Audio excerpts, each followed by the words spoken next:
What are the steps of a real estate contract when buying or selling a home? Let's walk through the process of a typical real estate contract. First, the buyer will make an offer.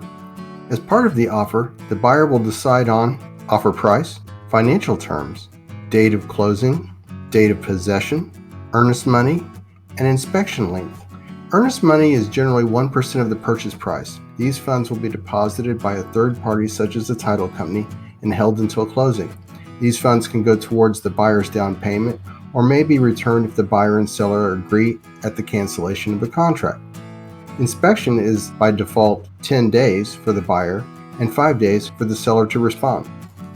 Upon completion of the inspections, the buyer may request some repairs found during the inspection and that are listed on the inspection report, or the buyer may ask for a price reduction in lieu of the repairs. The document used to request these changes is called the Resolution of Unacceptable Conditions. Every repair requested or price reduction is detailed on this document.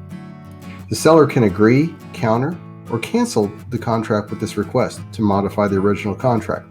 Once terms have been agreed upon, the lender's appraisal is ordered by the buyer's lending institution.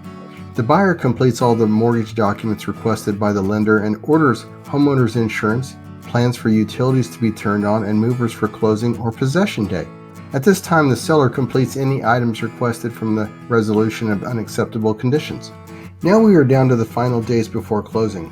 Per TRID or TILA RESPA disclosure rule, a comprehensive closing disclosure or a loan estimate is made available to the buyers 3 days before closing. The buyer's agent will schedule a time to do a final walkthrough with the buyers to see that all the resolution items have been completed.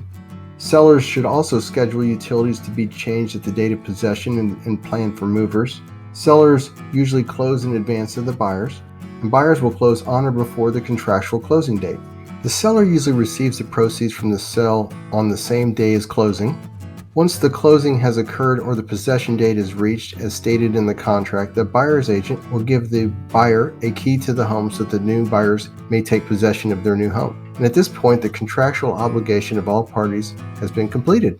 Call John and Carrie today to discuss the selling of your home or a future home purchase. The KP Family Team of Realtors is a team within Reese Nichols Real Estate.